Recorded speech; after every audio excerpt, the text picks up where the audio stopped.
Hello दोस्तों, मैं अमन शर्मा स्वागत करता हूं आपके अपने YouTube चैनल में। तो हम लगा रहे थे दोस्तों RS अग्रवाल की बुक। तो उसमें हमने देखे थे कुछ ऐसे क्वेश्चन जो दोस्तों एग्जाम में पुट हुए हैं और मैंने आपको स्टेप बाय स्टेप 42 क्वेश्चन करवा लिए हैं RS अग्रवाल की टाइम एंड डिस्टेंस, समय और दूरी के। तो हम आज बाकी के बचे हुए क्वेश्चंस करते हैं और देखते हैं कि आप एग्जाम में किस प्रकार करेंगे बेस्ट मेथड अप्लाई करके कि आप समय को किस प्रकार एग्जाम में मैथ के क्वेश्चनों में बचा सकते हैं। जैसे कि पहला क्वेश्चन आपको नजर आ रहा होगा 43। क्या कहता है क्वेश्चन में, समझिएगा। बेस्ट मेथड बताऊंगा, 2 या 3 मिनट नहीं दोस्तों, ये 30 सेकंड से भी आसान क्वेश्चन है कि आप आसानी से सोल्व करेंगे। जैसे कि क्वेश्चन है, एक कार कुछ दूरी को निश्चित चाल से 8 घंटे में तय करती है। यदि इस चाल में 4 किलोमीटर प्रति घंटे की वृद्धि कर दी जाए तो 7 से 1/2 घंटे का समय लगता है। तो क्या बतानी है हमें, दूरी फाइंड करनी है कि उसकी डिस्टेंस कितनी है। तो समझिएगा कि क्या क्वेश्चन है। मैंने आपको बताया था पिछली जो वीडियो हुई हमारी कि हमारा जो स्पीड है वो टाइम का दोस्तों उल्टा होता है, किसमें, रेशो मेथड में। तो समझिएगा कि हमें लगता था पहले कितना टाइम है, 8 घंटे। पहले लगता था मेरे भाई मुझे 8 घंटे, अब कितना लगता है मुझे 7 से 1/2 घंटे। अब कितना लगता है मेरे भाई 7 से 1/2 घंटे। तो ये हमारा रेशो मेथड बना। रेशो मेथड अगर टाइम का बना तो स्पीड क्या होगी, इसकी उल्टी होगी। तो स्पीड कितना निकल के आएगा, 7 से 1/2 रेशो 8।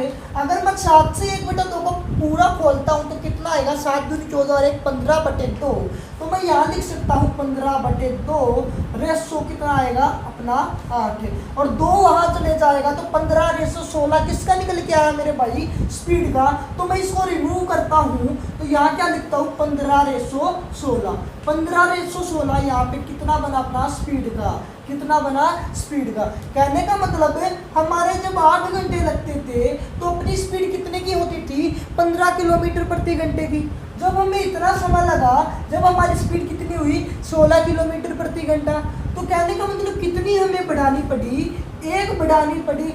लेकिन क्वेश्चन में ध्यान से देखिए कितनी कह रखी है मेरे भाई, 4 किलोमीटर प्रति घंटा बढ़ानी पड़ी। कितनी बढ़ानी गई, 4 किलोमीटर प्रति घंटा। कितने गुना हुआ मेरे भाई, 4। तो मैं 15 को 4 के साथ मल्टीप्लाई करवाऊंगा तो 60 किलोमीटर प्रति घंटा आ जाएगा। अगर मैं 15 को 4 से मल्टीप्लाई करवाऊंगा तो 60 किलोमीटर प्रति घंटा आ जाएगा। अगर मैं 16 को करवाता हूँ 4 के साथ तो 64 किलोमीटर प्रति घंटा आ जाएगा। तो कहने का मतलब है जब हमारी स्पीड थी 60 किलोमीटर प्रति घंटा, डिस्टेंस क्या होता है, स्पीड इंटू टाइम। तो 60 किलोमीटर प्रति घंटा हमारी जब स्पीड थी तो मैं कितना समय लगता था मेरे भाई, 8 घंटे। तो मैं सोल्व करूंगा तो कितना आएगा, 8 × 48 480 किलोमीटर, जो कि आपका बी ऑप्शन है मेरे भाई। अगर मैं सोल्व करता हूँ वहाँ से, अगर आप वहाँ से सोल्व करेंगे तो 64 किलोमीटर प्रति घंटा स्पीड आई, इतना हमें समय लगा। तो आप इनको सोल्व करेंगे तो 480 ही किलोमीटर आपका आंसर आएगा। तो बेस्ट मेथड अप्लाई करवाऊंगा मेरे भाई कि आपको क्वेश्चन एग्जाम में नजर आए तो कोई भी प्रॉब्लम नहीं होगी। नेक्स्ट क्वेश्चन पे चले। आई थिंक समझ में आ गया होगा। अगर नहीं आता तो कमेंट बॉक्स में बताइए कि मुझे ये समस्या, ये प्रॉब्लम है, इसका समाधान कीजिए। तो मैं अगली वीडियो में बताऊंगा कि आपको क्या करना होगा। आई थिंक समझ गए होंगे ये क्वेश्चन है। नेक्स्ट क्वेश्चन पे चले मेरे भाई। नेक्स्ट क्वेश्चन अपना क्या कहता है, समझिएगा। आपको नजर आ रहा होगा कि क्वेश्चन है कि एक व्यक्ति को निश्चित दूरी तक पैदल जाने तथा वापस घुड़सवारी करने आने में 5 घंटे 45 मिनट लगते हैं। दोनों और घुड़सवारी करने में उसे 2 घंटे कम लगते हैं। तो बताना है मुझे दोनों पैदल चलने में उसे कितना समय लगेगा। तो आई थिंक मैंने ये वीडियो पहले वाली में बनाई थी जब मैंने ये क्वेश्चन आपके सामने करवाया था और उसका बेसिक मेथड भी बताया था। तो दोस्तों समझिएगा कि क्या कहता है, कभी भी इस प्रकार का क्वेश्चन आता है, इंपॉर्टेंट क्वेश्चन है, कोई ऐसे नहीं बताएगा मेरे भाई। समझिएगा कि कहने का मतलब है अगर आपके सामने पैदल चलने की बात की गई हो और घुड़सवारी से आने की बात की गई हो, हॉर्स घोड़े से आने की बात की गई हो, तो कितना समय लगता है, 5 घंटे 45 मिनट का। 5 घंटे 45 मिनट का मेरे भाई समय लगता है। और आपके सामने दे रखा हो कि घोड़े से जाने और घोड़े से आने में 2 घंटे कम लगते हैं, किससे, इससे। तो 5 घंटे 45 मिनट पहले लगते थे, अब 2 घंटे कम लगेंगे तो कितना समय लगेगा, 3 घंटे 45 मिनट लगेगा। और आपसे पूछा क्या गया है, आपसे पूछा गया है कि दोनों पैदल जाने और पैदल आने में कितना समय लगेगा। तो मेरे भाई कभी भी ऐसा क्वेश्चन हो जो आपके सामने समय दे रखा हो इस प्रकार का, उसमें जो 2 घंटे कम दे रखे हो उसमें 2 घंटे जोड़ देंगे। तो 5 घंटे 45 मिनट में अगर मैं 2 घंटे जोड़ता हूँ तो कितना आंसर निकल के आया, 7 घंटे 45 मिनट। और यही आपका आंसर है मेरे भाई। समझिएगा, कभी भी आपके सामने अगर कह रखा हो कि पैदल चलने में इतना समय लगता, मोटरसाइकिल के चलने में इतना समय लगता, अगर मैं दोनों मोटरसाइकिल जाने में और आने में इतना समय लगाता हूँ तो आप बताइए पैदल चलने और पैदल आने में कितना समय लगेगा। कहने का मतलब जो दे रखा हो क्वेश्चन में जितना बढ़ाने की बात की गई हो उतना हम घटा देंगे, जितने घटाने की बात की गई हो उतना हम बढ़ा देंगे। जिसकी स्पीड रफ्तार में होगी उसमें तो क्या लगेगा, कम समय लगेगा, इसलिए हम टाइम को घटाते हैं। अगर जिसकी स्पीड कम होगी तो हमें ज़्यादा समय लगेगा, इसलिए हम टाइम को बढ़ाते हैं। तो कहने का मतलब घोड़े की ज़्यादा स्पीड है एज कम्पेयर टू पैदल चलने से, तो मैंने घोड़े में 2 घंटे कम किया है, तो इसमें क्या करेंगे हम 2 घंटे बढ़ा देंगे। और 5 घंटे 45 मिनट में मैंने 2 घंटा बढ़ाया तो 7 घंटे 45 मिनट। तो आई थिंक कोई दिक्कत नहीं होगी आगे इस प्रकार का क्वेश्चन आने में। आई थिंक समझ गए होंगे। क्वेश्चन आगे चलते हैं, क्या क्वेश्चन अगला अपना देखते हैं। दोस्तों वीडियो पसंद आ रही है तो प्लीज़ वीडियो को करें लाइक और चैनल को करें सब्सक्राइब। आगे आने वाली वीडियो को नोटिफिकेशन आने में आपको कोई समस्या नहीं होगी, इसलिए आप बेल आइकन जरूर दबा लीजिए। नेक्स्ट क्वेश्चन पे चलेंगे दोस्तों। नेक्स्ट क्वेश्चन अपना क्या कहता है देखिए एक बार। कहता है ए तथा बी की चालों का अनुपात 3:4 है।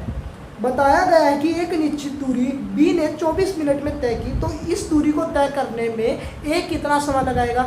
आसान क्वेश्चन है दोस्तों। कौन सा अप्लाई करेंगे मेथड, रेशियो मेथड। स्पीड का दे रखा है दोस्तों, किसका स्पीड का दे रखा है, ए और बी का 3:4। ए और बी का दे रखा है मेरे भाई 3:4। मैं देख सकता हूँ स्पीड का रेशियो 3:4 है, स्पीड का 3:4 है। तो टाइम का अनुपात कितना होगा मेरे भाई, 4:3, क्योंकि इनका जो समय है जो स्पीड का उल्टा रिलेशन होता है। टाइम और स्पीड में दोस्तों उल्टा रिलेशन होता है। तो 3:4 स्पीड का, तो 4:3 किसका आएगा, टाइम का। क्या रखे क्वेश्चन में 3 अपने अकॉर्डिंग लगता है बी को 3, क्वेश्चन में क्या रखा है दोस्तों 24 मिनट।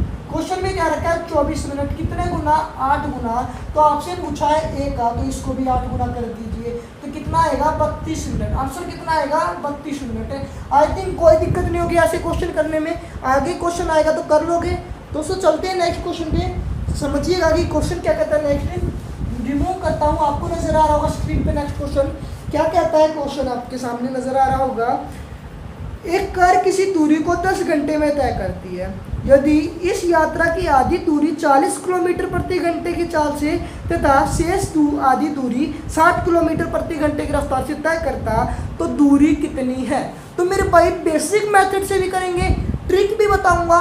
बहुत से मेथड होते हैं इन क्वेश्चनों को करने में, लेकिन मैं आपको बेस्ट मेथड बताऊंगा। पहले आप एक बार समझिए बेसिक मेथड कि आपको अगर क्वेश्चन में इस प्रकार एग्जाम में आए तो बेसिक किस प्रकार लगाओगे। तो कह रखा है कि कोई दूरी है, मैंने मानी डिस्टेंस कितनी है x किलोमीटर। कह रखा है कि जो आधी दूरी है वो 40 की रफ्तार से जाता है और शेष आधी दूरी 60 किलोमीटर प्रति घंटे की रफ्तार से जाता है, तो टोटल समय उन्हें 10 घंटे का लगता है।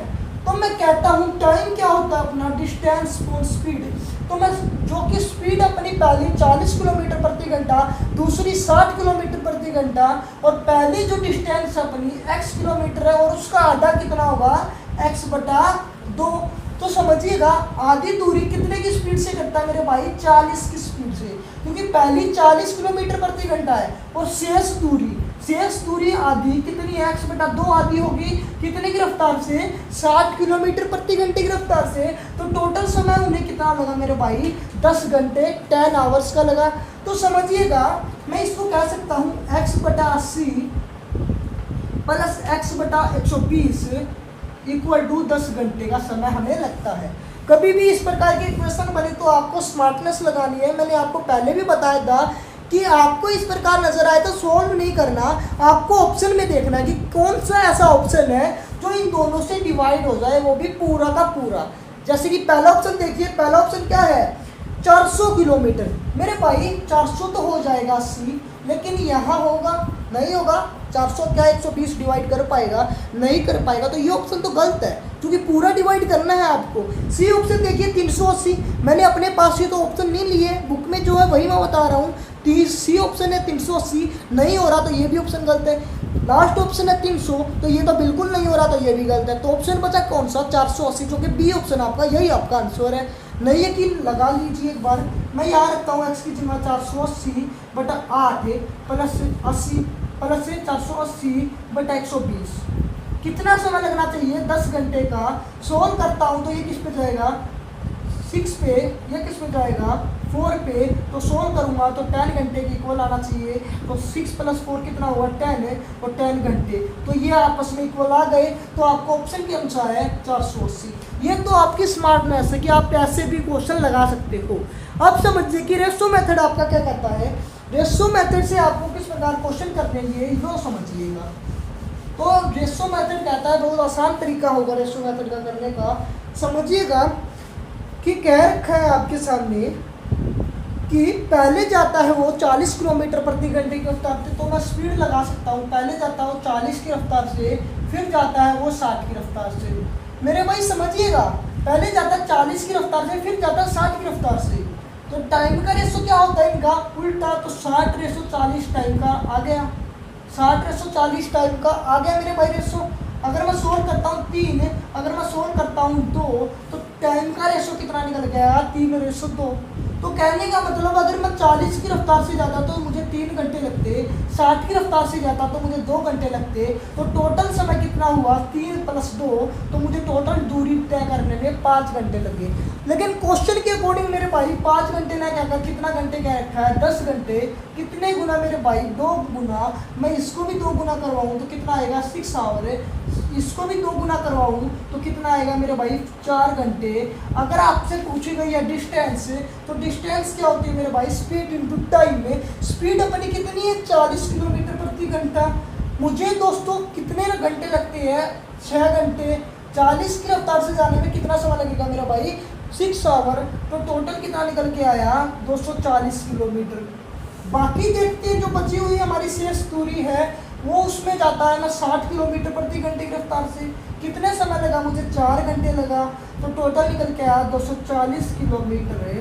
240 किलोमीटर है। अगर मैं इन दोनों को जोड़ता हूँ तो 480 ही किलोमीटर आपका आ जाएगा। ये इसलिए किया मेरे भाई क्योंकि आपसे कह रखा है क्वेश्चन में कि शेष दूरी इतने की रफ्तार से जाता और शेष दूरी इतने की रफ्तार से जाता। तो मैं इन शेष और शेष को अगर मैं जोड़ता हूँ तो पूरी टोटल निकल के आएगी। और टोटल कितनी निकल के आई मेरे भाई? 480। तो आपका आंसर कितना हुआ इस क्वेश्चन का? 480, जो कि बी ऑप्शन है। आई थिंक आगे कोई दिक्कत नहीं होगी इस क्वेश्चन में करने में।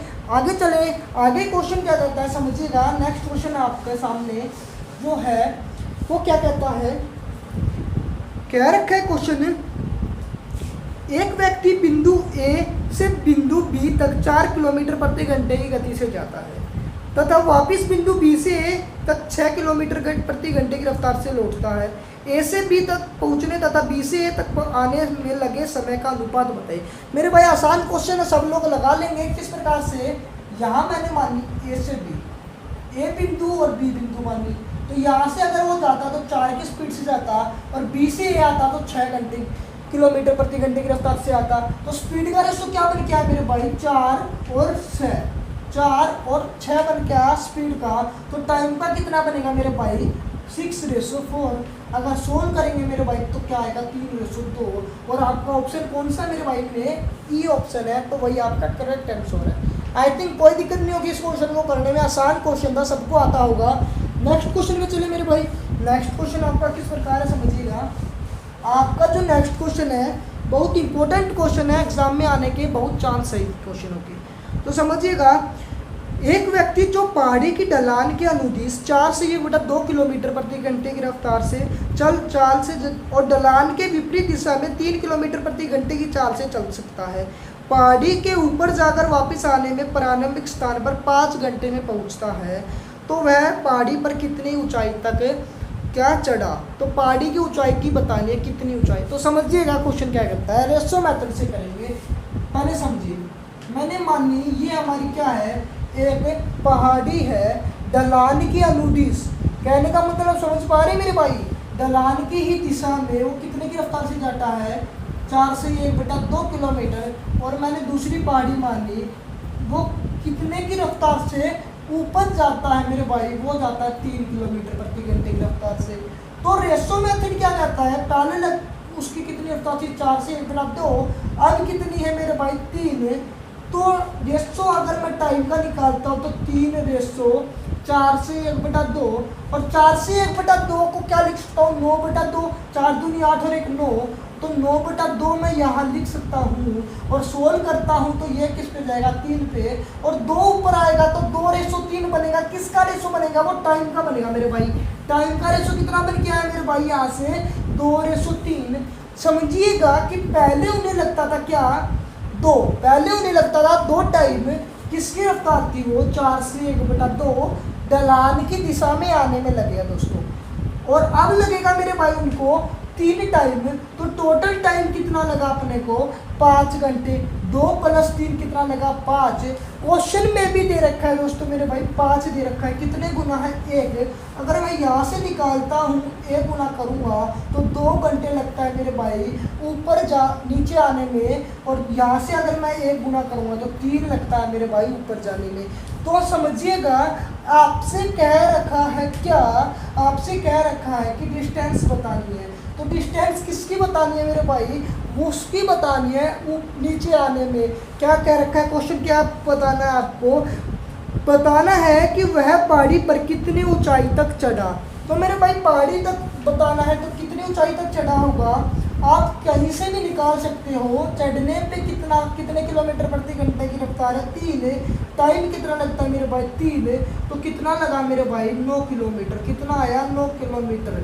तो आपका आंसर कितना है, 9 किलोमीटर। आपसे अगर पूछे कि नीचे कितने किलोमीटर आया, तो यहाँ से अपन निकाल सकते हैं डिस्टेंस अपनी है क्या, स्पीड इंटू टाइम। स्पीड है 9/2, 4 से 1/2 को मैं लिख सकता हूँ 9/2, और हमें टाइम लगेगा मेरे भाई 2 घंटे। अगर सोल्व करता हूँ तो यहाँ से भी अपना 9 किलोमीटर आएगा। तो ऊपर जाने में 9 किलोमीटर और नीचे आने भी टोटल डिस्टेंस कितनी हुई मेरे भाई, 9 किलोमीटर। तो यही आपके क्वेश्चन थे आज के, इसलिए मैं आपको बताना चाहता हूँ कि आपके सामने अगर एग्जाम में इस प्रकार क्वेश्चन आए तो आप आसानी से सोल्व कर पाएंगे मेरे भाई। आसानी से सोल्व करने का कहने का मतलब है कि आप कितने क्वेश्चन अटेम्प्ट कर पाओ एग्जाम में, वो मैं आपको सिखा रहा हूँ, वो भी बेस्ट से बेस्ट मेथड से। तो यही आपके क्वेश्चन थे आज के। फिर मिलेंगे अपनी वीडियो में, तो फिर आज के लिए बस इतना ही, चलते हैं, बाय बाय, टेक केयर दोस्तों। आगे देखते हैं वीडियो, आप ज़रूर चैनल को सब्सक्राइब कर लीजिए, वीडियो को कर दीजिए लाइक अगर आपको वीडियो पसंद आती है। अगर आपको कोई भी अगर प्रॉब्लम है किसी भी सब्जेक्ट की, तो मेरे भाई अगर आप कमेंट बॉक्स में लिख सकते हैं कि आप किसकी तैयारी कर रहे हैं, मुझे इस सब्जेक्ट में दिक्कत है तो मुझे ज़रूर बताएं, मैं उसका समाधान करूँगा। तो चलते हैं दोस्तों, धन्यवाद देखने के लिए, टेक केयर, बाय बाय।